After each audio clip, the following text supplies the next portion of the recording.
2024 সালের 19 জুলাই কোটা সংস্কারের দাবিতে আন্দোলনকারী শিক্ষার্থীদের সংঘর্ষে সারা দেশে 26 জন নিহত হন। পূর্বঘোষিত কমপ্লিট শাটডাউন সর্বাত্মক অবরোধ কর্মসূচি উপলক্ষে সেদিন রাজধানী সহ দেশের বিভিন্ন এলাকায় পুলিশের সঙ্গে আন্দোলনকারীদের ব্যাপক সংঘর্ষ হয়।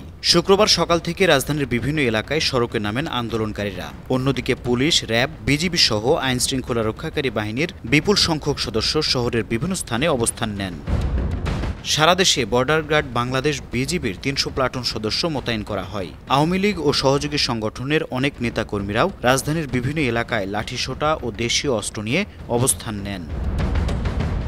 রাজধানীর বাড্ডার গোদারাঘাট থেকে গুলশান 1 নম্বরের দিকে যেতে সড়কে আন্দোলনকারীদের সঙ্গে পুলিশের পাল্টাপাল্টি ধাওয়া হয়। বেলা 11:15টার দিকে আন্দোলনকারীরা উত্তরা পূর্ব থানার কাছে গেলে পুলিশ সাউন্ড গ্রেনেড, কাঁদানে গ্যাসের শেল ও রাবার বুলেট ছোড়ে। পরে আন্দোলনকারীরা উত্তরা রাজলক্ষ্মী সেন্টার ও বিএনএস টাওয়ারের সামনে সড়ক অবরোধ করে অবস্থান নেন। অন্যদিকে রাজধানীর মোহাম্মদপুরের বেরিবাদ এলাকায় সকাল থেকে আন্দোলনকারী ও পুলিশের সঙ্গে দফায় দফায় পাল্টাপাল্টি ধাওয়া হয়। সেখানে পুলিশ কয়েক দফায় রাবার বুলেট ও কাঁদানে গ্যাস ছোড়ে। এছাড়া যাত্রাবাড়ি, শনিরাখড়া, মালিবাগ সহ রাজধানীর বিভিন্ন এলাকায় আন্দোলনকারীদের সঙ্গে দফায় দফায় পুলিশের পাল্টাপাল্টি ধাওয়া, সংঘর্ষের ঘটনা ঘটে। রাতে সারা দেশে কারফিউ জারি করে সেনাবাহিনী মোতায়েন করা হয়। পুরোপুরি বন্ধ করে দেওয়া হয় ইন্টারনেট সেবা।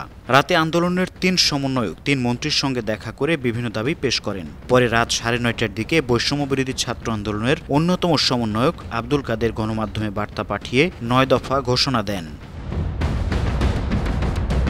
News desk, 52 TV.